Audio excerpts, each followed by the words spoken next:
పద్మవిభూషణ్ పురస్కారాన్ని అందుకున్న చిరంజీవి తెలుగు సినిమా చరిత్రలో తనకంటూ ఒక స్థానాన్ని సంపాదించుకున్న చిరంజీవి తాజాగా వారసత్వంపై చేసిన కామెంట్స్ తెలుగు రాష్ట్రాల్లోనే కాదు దేశవ్యాప్తంగా దుమారం రేపుతున్నాయి.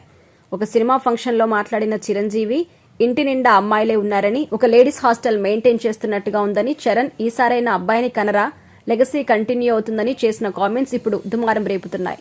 తాజాగా చిరంజీవి చేసిన వ్యాఖ్యలపై వైసీపీ అధికార ప్రతినిధి యాంకర్ శ్యామల తనదైన శైలిలో స్పందించారు. కేవలం కొడుకుని వారసుడు అనడం సబబు కాదని ఆమె అభిప్రాయం వ్యక్తం చేశారు.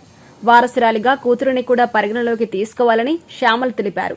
చిరంజీవి ఏ ఉద్దేశంతో ఆ వ్యాఖ్యలు చేశారో తనకు అర్థం కాలేదని, వారసుడు అంటే కొడుకే అవుతాడా, కూతురు అవ్వదా అంటూ ప్రశ్నించారు. చిరంజీవి ఏ ఉద్దేశంతో అన్నారో నాకు తెలియదు, కానీ వారసుడు అంటే కొడుకులే అవ్వాలి అనే ఆలోచన నుంచి అందరూ బయటకొస్తే బాగుంటుందని శ్యామల తెలిపారు. మహిళలు ఎంతగానో అభివృద్ధి చెందుతూ ఇంత ముందుకు నడుస్తున్న ఈ రోజుల్లో కూడా ఇటువంటి ఆలోచన సరికాదని తెలిపారు. ఇక చిరంజీవి గారి ఇంట్లో వాళ్ళ కోడలు ఉపాసన చూస్తే ఆమె ఒక డైనమిక్ యంగ్ లేడీ.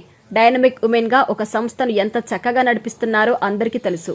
ఉపాసన వాళ్ళ అమ్మ కానీ వాళ్ళ సోదరీమణులు కానీ ఎంత ఎదిగారో ప్రతి ఒక్కరికి తెలుసు అని యాంకర్ శ్యామల తెలిపారు. అందుకే వారసుడు ఎవరైనా కావచ్చు, కొడుకు కానక్కర్లేదు అనేది తన అభిప్రాయమని వైసీపీ అధికార ప్రతినిధి శ్యామల తెలిపారు. జెండర్ ఈక్వాలిటీని పెద్ద ఎత్తున ప్రతి ఒక్కరూ ప్రచారం చేస్తున్న తరుణంలో, లింగ సమానత్వం కోసం కృషి చేస్తున్న సమయంలో పద్మవిభూషణ్ అవార్డు గ్రహీత చిరంజీవి లక్షల మందిని ప్రభావితం చేయగల స్టార్ హీరో ఆడపిల్లల్ని తక్కువ చేసేలా చేసిన వ్యాఖ్యలు పలువురి విమర్శలకు కారణం కూడా మారాయి.